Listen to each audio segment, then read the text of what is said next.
Sorry, I'm super out of breath. I'm about 14 weeks now, so baby's taking up more space and squishing all my organs in my lungs.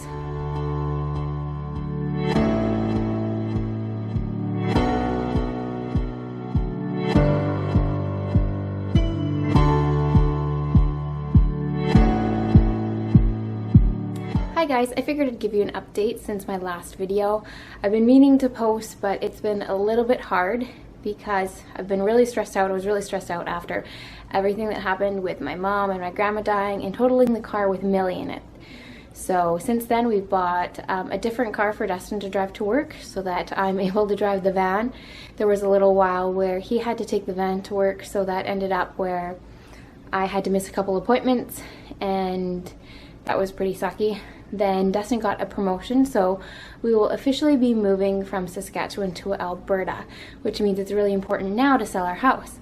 However, since it's winter and our house has land, we took our house off the market because nobody's buying houses that have land in the winter. In the wintertime, you can't really see the land, so you don't know how it's going to be for any livestock that you want or want to bring. So for right now, the house is off the market and we're still living in Saskatchewan. We did have to go to Alberta for 5 weeks from mid-November to mid-December. And it was on the day that we actually left that I found out I was expecting baby number 8. So that was really fun to be driving, and it didn't take long before morning sickness set in. And after that, it didn't take long for the hyperemesis to set in. So with Millie, I also had hyperemesis and ended up on diclectin, which is supposed to help manage it, but mine's so bad that even that can barely help. I take 2 diclectin at night, 1 in the morning and 1 in the afternoon, and even then I still feel sick. So when we were supposed to be leaving for Alberta, it was kind of really hard to be driving in the car for, it's supposed to be 9 hours, but with kids it usually takes around 12. So we were in Alberta for about 5 weeks, and we made some really good homeschooling friends there, so the kids are already sort of settling into a bit of a routine, except that we will probably not be buying a house in that area. So I'm not sure how that's going to work out. They have a really active homeschooling community there, so that's really exciting because where we live now, they don't actually have much of a homeschooling community. We live about an hour outside of the city, so especially being that far away. What else? So when we were in Alberta, we were told right before we left to go back to Saskatchewan, we were told that we might have to either go back to Alberta in the new year or we would be going to Texas. So a day before we left Alberta, we found out that we would be going to Texas. And so that's been really nice. That's where we are now. It's about 20 to 25 degrees every day.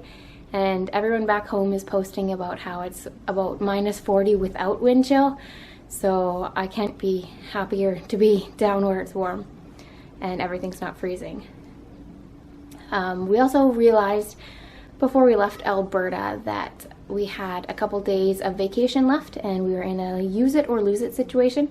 So we had 5 days of vacation plus 1 from Dustin working on the weekend, and then we combined that with 1 day of vacation from the 2020 year, so the next year.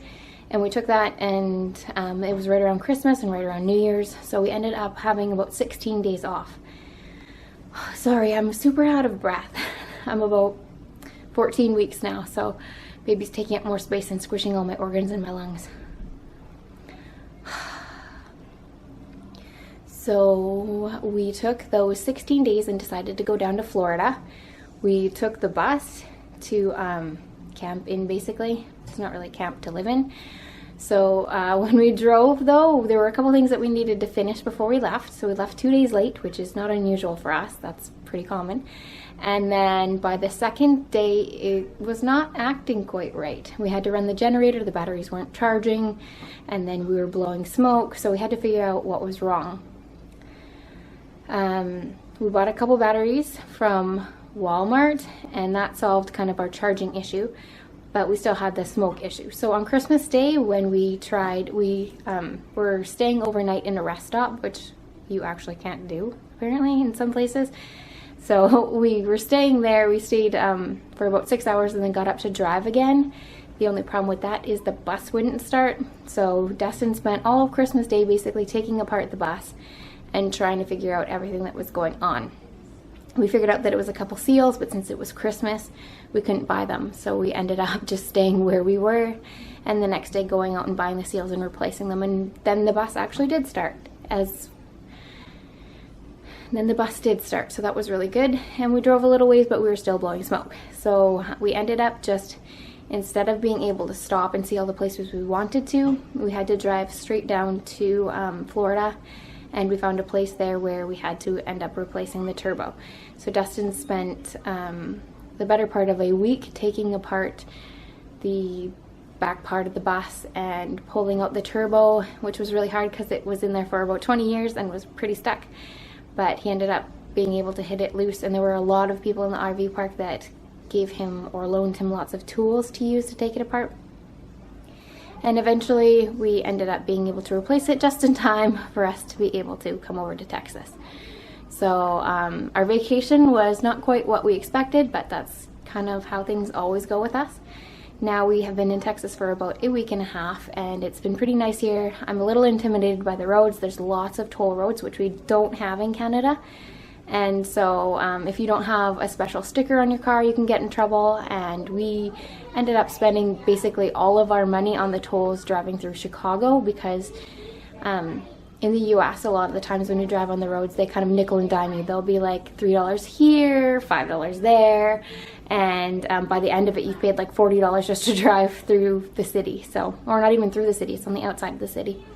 So we ended up not having any American money quite when we got here. So I'm kind of afraid to go on the roads and what to do when I accidentally go on the toll roads.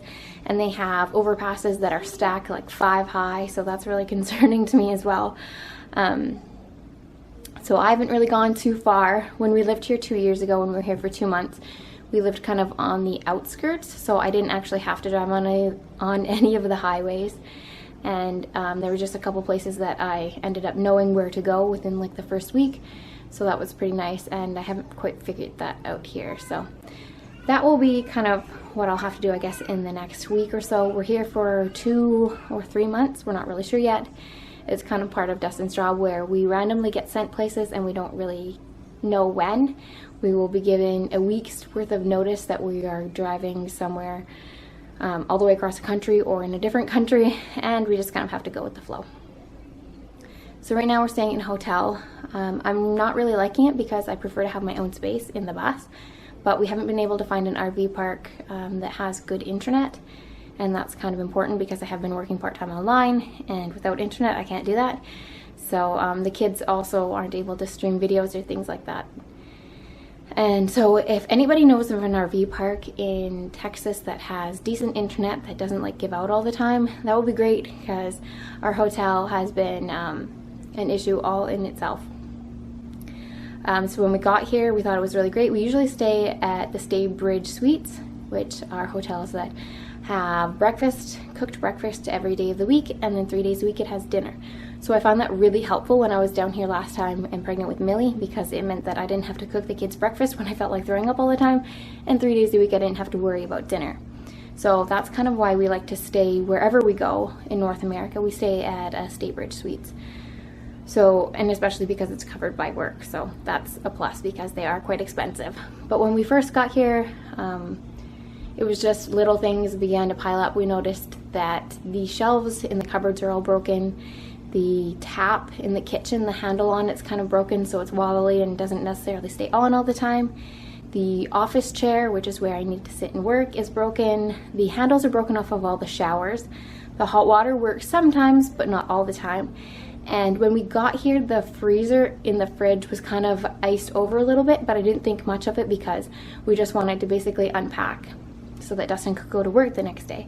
However, that meant that the fridge itself wasn't working either because the freezer was so frozen over and iced over that it couldn't blow any of the cold air into the fridge. So everything stayed cold in the freezer, but in the fridge it kind of got warm. So we ended up having to throw out some of our food, a lot of our food actually, because it was warm in the fridge. And I mean, it's kind of important when it's like 20, 25 degrees outside to keep your food cold. So our milk went chunky and it was just horrible. But the fridge is at least figured out. We got a new chair, but that chair Dustin was sitting in and he noticed that there's a screw missing on it, so that one's also broken. There's just like so many random little things. Also, the water in the hotel, I don't know if it's like Houston water or like their city water or what, but it tastes really bad. It tastes like you're drinking pool water. So we've had to go out and get the jugs of water, and we pour that into our Bubba keg, which is like a giant kind of container with a spigot thing at the bottom where we can pour water out. So we fill that every day and just have to go to Walmart to get drinking water because the water is so gross. All right, so I think, yeah, it's getting kind of long, so I will say goodbye for now, and we'll have to figure out what's gonna happen for the next video next week.